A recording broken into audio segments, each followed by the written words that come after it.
बिस्मिल्लाहिर्रहमानिर्रहीम। अस्सलाम वालेकुम नाज़रीन, मैं अहमद फ़वाद हूँ और आप मेरा यूट्यूब चैनल देख रहे हैं। अहम खबरों, तजिए और तबसरे के साथ आज की व्लॉग में आपकी खिदमत में हाजिर हुआ हूँ।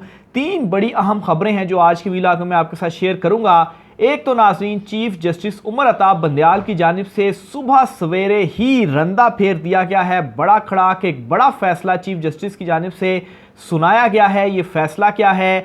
जस्टिस काजी फायज़ ईसा जो कि नामजद चीफ जस्टिस हैं, इनके लिए बड़ा झटका या बड़ी शिकस्त किस तरह से है, कुछ तफसीलात सुप्रीम कोर्ट ऑफ पाकिस्तान से आपके साथ में शेयर करूंगा। दूसरे नंबर पर नाजरीन, लीगी राना सनाउल्लाह और मौलाना फजलुर रहमान, इन दोनों ने बाकायदा तौर पर अब जो पोल हैं वो खोलना शुरू कर दिए हैं पीपल्स पार्टी के लिए। और पीपल्स पार्टी जो कि ऑलरेडी उनके ऊपर घेरा तंग होने जा रहा है, बल्कि हो रहा है, इनके खिलाफ एक नया महाज इस साइड से भी खुल चुका है। कुछ अहम तरीन तफसीलात इस हवाले से भी हैं, वो भी आज की व्लॉग में आपके सामने रखूंगा। सबसे पहले तो नाज़रीन, व्लॉग का जो आगाज़ है वो राना सनाउल्लाह और मौलाना फजलुर रहमान कैसे आसिफ जरदारी को जो है वो तुले हुए हैं कि उनको अब हमने फंसवाना है या आप कहें कि उनको साइडलाइन करना है। इस पर कुछ चीज़ें आपसे शेयर करता हूँ। राना सनाउल्लाह की जानिब से जो चीनी वाला मामला चल रहा था काफ़ी दिनों से, जिसमें पीपल्स पार्टी कभी नून लीग के ऊपर इल्ज़ाम लगा रही थी और नून लीग की जानिब से पीपल्स पार्टी के ऊपर इल्ज़ामात लगाए जा रहे थे, और फिर राना सनाउल्लाह के ऊपर इल्ज़ाम आया कि जो चीनी है वो बरामद करने की इजाज़त राना सनाउल्लाह की जानिब से दी गई। और अब राना सनाउल्लाह ने इसी मामले के ऊपर बड़ा बयान दे दिया और इस बयान के मुताबिक राना सनाउल्लाह ये कहते हैं कि चीनी बरामद करने का जो मौक़िफ़ था वो आसिफ जरदारी का था। यानी कि ये जो स्कैंडल इस वक्त बन रहा है, इसमें नून लीग और पीपल्स पार्टी के पहले निचले रहनुमा एक दूसरे के ऊपर जो बयानात थे वो दे रहे थे, और अब राना सनाउल्लाह ने सारे का सारा जो मुद्दा है वो डाल दिया है आसिफ जरदारी के ऊपर। तो राना सनाउल्लाह ने मजीद कहा है जी कि नवाज शरीफ को पहले भी जब पार्टी ने कहा कि वो बेटी का हाथ पकड़कर पाकिस्तान आ गए, इस बार भी मुस्लिम लीग नून की इलेक्शन मुहिम की क़यादत नवाज शरीफ करेंगे। और साथ ही उन्होंने कहा कि चीनी बरामद करने का जो मौक़िफ़ था वो आसिफ जरदारी का था, लेकिन जो फ़ैसला था वो जो काबीना थी, काबीना की जानिब से ये फ़ैसला किया गया। ज़ाहिर सी बात है, फ़ैसले की जो एंड अप्रूवल होती है वो काबीना नहीं देनी होती है, लेकिन बैक एंड पर कौन थे, किसकी वजह से ये हुआ, और फिर ज़ाहिर सी बात है इत्तेहादी हुकूमत थी तो कोई एक अदा बंदा तो फ़ैसला इस हवाले से नहीं दे सकता था, लेकिन जो पीछे मौक़िफ़ था या असल मामला था, मुद्दा था, वो आसिफ जरदारी का था। और वो चाहते थे, मौक़िफ़ था कि जो चीनी है वो बरामद की जाए, और फिर उसके बाद काबीना ने इस फैसले को इंडोर्स किया और इसकी मंजूरी दी। मज़ीद राना सनाउल्लाह ये कहते हैं कि लोगों के माशी मसाइल की वजह IMF से इमरान खान का मुआहदा है, वो जेल में हों या ना हों नून लीग को फ़र्क नहीं पड़ता, पंजाब में अक्सरियत हासिल करेंगे। तो ये खैर राना सनाउल्लाह की एक वो कहते हैं कि नामुकम्मल ख्वाहिश हो सकती है कि पंजाब में वो अक्सरियत हासिल करेंगे, आज भी फ्री एंड फेयर इलेक्शंस हो जाएं तो इमरान खान साहब को आप हरा नहीं सकते। बल्कि इस वक्त जो पॉपुलैरिटी है, जो पॉपुलैरिटी का ग्राफ है, वो आसमानों को छू रहा है इमरान खान का। दूसरी तरफ नाज़रीन, मौलाना फजलुर रहमान जो हैं वो भी इस वक्त पीपल्स पार्टी के ख़िलाफ़ खुलकर सामने आ चुके हैं, और एक बड़ा बयान मौलाना फजलुर रहमान की जानिब से भी दिया गया है। और उन्होंने कहा है जी कि पीपल्स पार्टी वादे से ना फिरती तो इस वक्त इलेक्शन हो जाते। और ये भी कहते हैं जी कि जो अदम एतमाद का फ़ैसला था वो भी हमारा नहीं था, वो पीपल्स पार्टी का ही फ़ैसला था। और सारे का सारा इस वक्त का जो मुद्दा है वो ऐसे पीपल्स पार्टी के ऊपर डाल दिया गया माफ़ कीजिएगा, पीपल्स पार्टी के ऊपर ऐसे डाल दिया गया है कि अदम एतमाद की ज़िम्मेदार भी पीपल्स पार्टी है और मौजूदा सूरत हाल की ज़िम्मेदार भी पीपल्स पार्टी है। और अगर इलेक्शंस बर वक्त 90 दिन के अंदर नहीं हो रहे तो इसकी भी जो ज़िम्मेदार है वो भी पीपल्स पार्टी है। मौलाना फजलुर रहमान जो है वो मज़ीद गुफ्तगू करते हुए सहाफ़ियों से उन्होंने मुलाकात की और उसमें कहा कि इलेक्शन फरवरी के आखिर तक हो जाएंगे। मज़ीद वो कहते हैं जी कि MQM, अख्तर मेंगल और दीगर ने फौरी इलेक्शन का फ़ैसला किया था, यानी कि जब इमरान खान के ख़िलाफ़ अदम एतमाद कामयाब हो गई तो उसके बाद फौरी इलेक्शन का फ़ैसला था, लेकिन पीपल्स पार्टी फ़ैसले से फिर गई और तहरीक अदम एतमाद लाने पर ज़ोर दिया। अगर पीपल्स पार्टी ऐसा ना करती तो इलेक्शन हो जाते। इसमें आपने ये चीज़ जहन में ज़रूर रखनी है कि पीपल्स पार्टी इस वक्त 90 दिन में इलेक्शंस के लिए जो ज़्यादा ज़ोर है उनकी जानिब से लगाया जा रहा है, और वो ये चाहते हैं कि इलेक्शन 90 दिन के अंदर हों। अलबत्ता आहिस्ता आहिस्ता जब से उनके ऊपर घेरा तंग होना शुरू हुआ है तो वो अपने मौक़िफ़ में थोड़ी सी नरमी सामने आ रही है और जो जमहूरियत के चैम्पियन बनते थे इनकी ये जो सारी चैम्पियनशिप है ये निकल रही है। लेकिन दूसरी तरफ से राना सनाउल्लाह भी यानी कि नून लीग भी और मौलाना फजल रहमान भी जो हैं वो भी उनको यहाँ से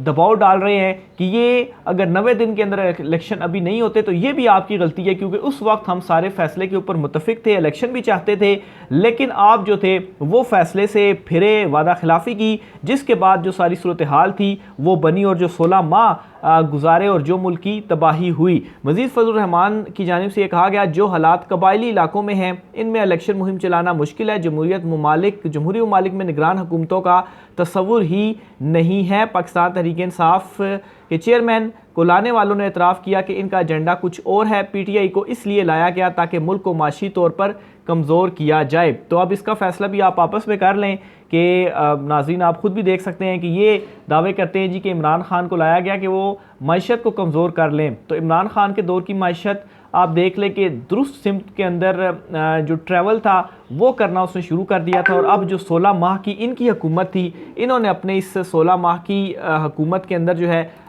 वो क्या किया और कितने कर्ज़े पाकिस्तान के ऊपर चढ़ा दिए। और वही तमाम तर चीज़ें जो इमरान खान साहब बताया करते थे कि अगर उनकी हुकूमत को हटाया गया तो जो इतनी मुश्किलों से माशत को उन्होंने संभाला दिया हुआ है ये सारी की सारी माशत जो है वो आप ख़राब कर देंगे। और अब वही हो रहा है। और वाकई में इमरान खान के टाइम पर अगर आप देखें तो जो माशत थी वो दुरुस्त सिमत में जा रही थी, चीज़ें जो थी वो आहिस्ता आहिस्ता दुरुस्त सिमत में जा रही थी और बेहतरी आ रही थी। ख़ास तौर पर जो आपकी बरामदाद या दरामदाद वगैरह हैं उनमें आपका जो बैलेंस था वो क्रिएट हो रहा था इमरान खान के ही दौर में। लेकिन खैर इन्होंने अपना एक बयानिया बनाना है, इसी वजह से मौलाना फजल रहमान इस किस्म के बयानात भी दे रहे हैं। तो बहरहाल उनके बयानात से कोई फ़र्क नहीं पड़ने वाला इस वक्त, क्योंकि जो इमरान खान साहब की मकबूलियत है वो इस लेवल तक पहुँच चुकी है कि साफ़ और शफाफ इंतखाबात की सूरत में इमरान खान साहब को हराना नामुमकिन है। आगे चलते हुए नाज़रीन, सुप्रीम कोर्ट ऑफ पाकिस्तान से क्या बड़ा फ़ैसला आया है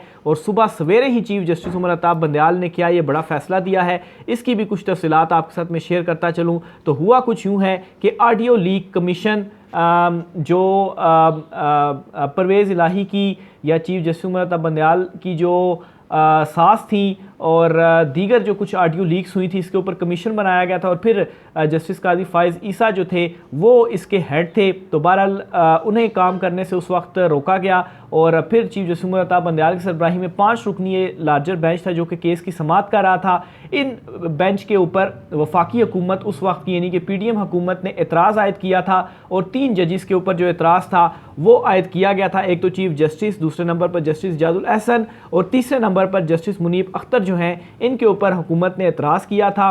6 जून को चीफ जस्टिस उमर अताब बंदयाल ने माफ़ कीजिएगा गला थोड़ा सा ख़राब है, रेशे की वजह से थोड़ी डिस्टर्बेंस हो रही है। बहरहाल उस वक्त ये एतराज़ किया गया था और इस ऑडियो लीक्स कमीशन में इस बेंच के ऊपर एतराज़ के ख़िलाफ़ फ़ैसला जो था वो महफूज किया गया था। 6 जून को ये फ़ैसला महफूज था, 3 महीने से ज़ायद ये फ़ैसला महफूज रहा और आज जो ये फ़ैसला है वो सुनाया गया और उस वक्त की वफाकी हुकूमत की एतराज़ की ये जो दरख्वास्त थी वो मुस्तरद कर दी गई है। ना सिर्फ मुस्तरद की गई है बल्कि सुप्रीम कोर्ट ने ये करार दिया है कि जजिस पर एतराज़ जो है ये अदलिया पर हमले के मुतरादिफ है। तो ये एक बड़ा फ़ैसला, एक बड़ा झटका भी है जो कि सामने आया। ख़ास तौर पर जस्टिस काजी फ़ाइज़ ईसा साहब के हवाले से अगर इस मामले पर बात की जाए तो उस वक्त की हुकूमत ने चीफ जस्टिस उमर अताब बंदयाल से पूछे बगैर एक जो नामजद चीफ जस्टिस हैं आपके काजी फ़ाइज़ ईसा उनको इसकी सरबराही दे दी थी, जो कि एक ओवरलैप आप इसको समझ लें कि चीफ जस्टिस से पूछे बगैर इतना बड़ा जो इकदाम था वो किया गया। और फिर जस्टिस काजी फ़ाइज़ ईसा ने इसके ऊपर जो समाअत थी उसका भी आगाज़ कर दिया, यानी कि उन्होंने भी इस बात को मलहूज़े खातिर नहीं रखा कि अगर हुकूमत ने ये स्टेप उठाया तो वो एटलीस्ट ये कर सकते थे कि जो अदलिया के सरबराह हैं, चीफ जस्टिस हैं, उनसे पूछे बगैर, उनकी इजाज़त के बगैर इस तरह का जो इक़दाम है वो हुकूमत की जानिब से उठाया गया। लेकिन ज़ाहिर सी बात है जो क्लैशेस थे, जो इख्तलाफात थे आपस में, जो डिवीज़न थी जजेस की सुप्रीम कोर्ट ऑफ पाकिस्तान में जस्टिस काजी फायज ईसा और justice chief justice Umar Ata Bandial के दरमियान, वो भी उस वक्त वाज़े थी, तो इसकी वजह से उन्होंने फिर आगे उसकी जो समाअत थी वो भी की। लेकिन फिर चीफ जस्टिस उमर अता बंदयाल ने इस बेंच को काम करने से रोका और जो 5 रुकनी लार्जर बेंच था उसने समाअत की और इस मामले के ऊपर फैसला महफूज किया। और आज ये फैसला सुनाया गया है सुबह 9:30 बजे। चीफ जस्टिस उमर अता बंदयाल की सरबराही में ये जो 5 रुकनी लार्जर बेंच था इसने फैसला महफूज किया था और जस्टिस इजाजुल एहसन की जानिब से कमरा अदालत में ये जो फैसला था वो पढ़कर सुनाया गया और हुकूमत की ये जो दरख्वास्त थी इसे मुस्तरद कर दिया। इसमें मज़ीद कुछ तफसीलात ये हैं कि हुकूमत ने मफादात के टकराव पर तीनों जजेस की बेंच से अलहदगी के लिए मुतफरिक दरख्वास्त दायर की थी। साबका इत्तेहादी हुकूमत ने परवेज़ लाई चीफ जस्टिस की खुशदामन यानी कि सास और समेत 9 मुबैना आडियोज़ की तहकीकात के लिए कमीशन जो है वो कायम किया था। सुप्रीम कोर्ट ने जस्टिस काजी फायज ईसा की सरबराही में कायम आडियो कमीशन को पहले ही काम करने से रोका हुआ था। 3 माह तक ये फैसला महफूज रहा और आज फैसला महफूज सुनाते हुए चीफ जस्टिस उमर अता बंदयाल ने जो दरख्वास्त है इसे मुस्तरद कर दिया है और अब ये जो इंक्वायरी कमीशन है इस हवाले से ये जो 5 रुकनी बेंच बना हुआ है यही इस केस की समाअत को आगे बढ़ाएगा। लेकिन यहाँ पर एक और मुद्दा ये भी है कि 16 सितंबर को चीफ जस्टिस उमर अता बंदयाल साहब रिटायर हो जाएंगे। उनके रिटायरमेंट के बाद ये मामला फिर किधर जाएगा, नया बेंच बनेगा। लेकिन फ़िलहाल के लिए जो ये एतराज़ था उसको मुस्तरद कर दिया गया है सुप्रीम कोर्ट ऑफ पाकिस्तान की जानिब से। तो ये एक बड़ी खबर है, एक बड़ा फैसला है जो कि सुप्रीम कोर्ट ऑफ पाकिस्तान से सामने आया है। फिर इसके अलावा एक और दरख्वास्त भी थी, बड़ी इंपॉर्टेंट नोयत की दरख्वास्त थी आसिफ जरदारी और हमजा शहबाज के जिस्मानी रिमांड के दौरान प्रोडक्शन ऑर्डर जारी करने का ये मामला था। इस मामले के ऊपर खैर ये तो बहुत पहले जब वो गिरफ़्तार थे और उन्हें पार्लियामेंट में आना था तो प्रोडक्शन आर्डर के हवाले से उस वक्त की ये दरख्वास्त थी।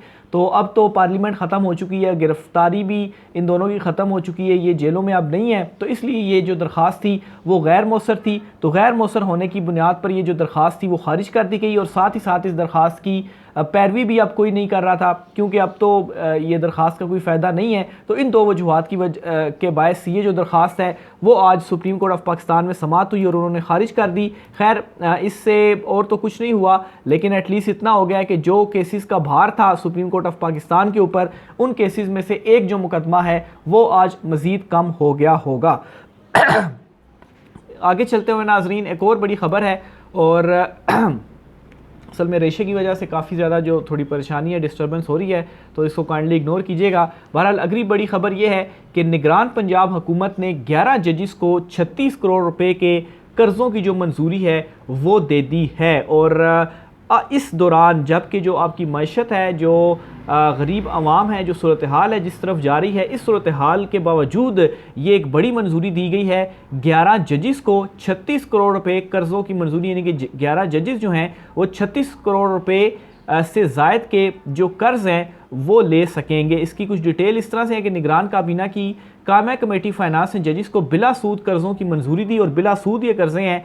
जजेस को 30 साल की बुनियादी तनख्वाह के बराबर रकम कर्ज दी जाएगी। लाहौर हाई कोर्ट के जजेस को दिए जाने वाले कर्ज़े 12 साल की मुद्दत के लिए बिला सूद होंगे।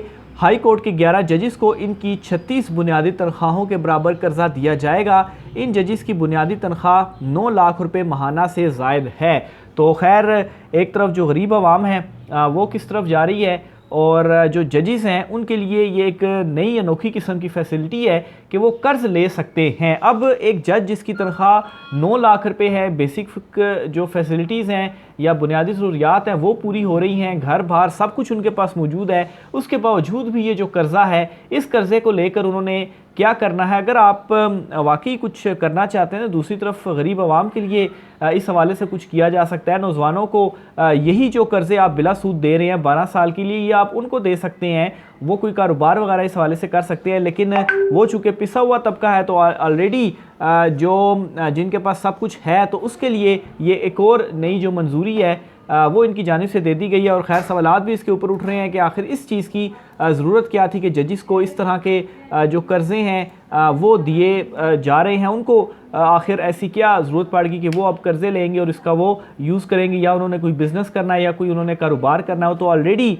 9 लाख रुपए जो तनख्वाह है वो ले रहे हैं। आखिर में नाज़रीन JIT जो कि सानिया 9 मई के हवाले से बनी थी, इस पर ये ज़राए से एक ख़बर सामने आ रही है और इस खबर के मुताबिक इमरान खान को इसमें कसूरवार करार दिया गया है। और ये कहना है इस GIT का कि शाह महमूद कुरैशी, असद उमर और इमरान खान की जो बहनें हैं उनसे भी तफ्तीश वगैरह की है और इमरान खान की इस केस में भी जो गिरफ़्तारी है वो डाली जाएगी। तो इससे ये मालूम होता है कि इमरान खान को जेल में रखने का जो प्लान है वो लंबा है। तो बहरहाल अगर उस केस से इमरान खान छूटते भी हैं तो ऑलरेडी खैर 200 के करीब इमरान खान के ऊपर मुकदमे हैं, किसी में भी उनकी जो गिरफ्तारी है वो डाल दी जाएगी। बहरहाल अब ये एक नई जो खबर है वो सामने आ रही है जी कि उस GIT ने कसूरवार करार दे दिया है। अभी तक बाकायदा तौर पर इसकी तस्दीक या रिपोर्ट तो सामने नहीं आई, लेकिन इसमें भी इमरान खान साहब की जो गिरफ्तारी है वो डाली जाएगी। शायद ये उस वक्त सामने आ जाए कि इमरान खान अगर अभी जिस केस में गिरफ्तार हैं जेल में, अगर इसमें उनकी ज़मानत हो जाती है, रिहाई हो जाती है, तो इसमें साथ ही गिरफ्तारी डाल दी जाएगी ताकि वो जेल से निकल ना पाएँ। राय का साथ कीजिएगा, मुझे इजाज़त दीजिए, अल्लाह हाफ़िज़।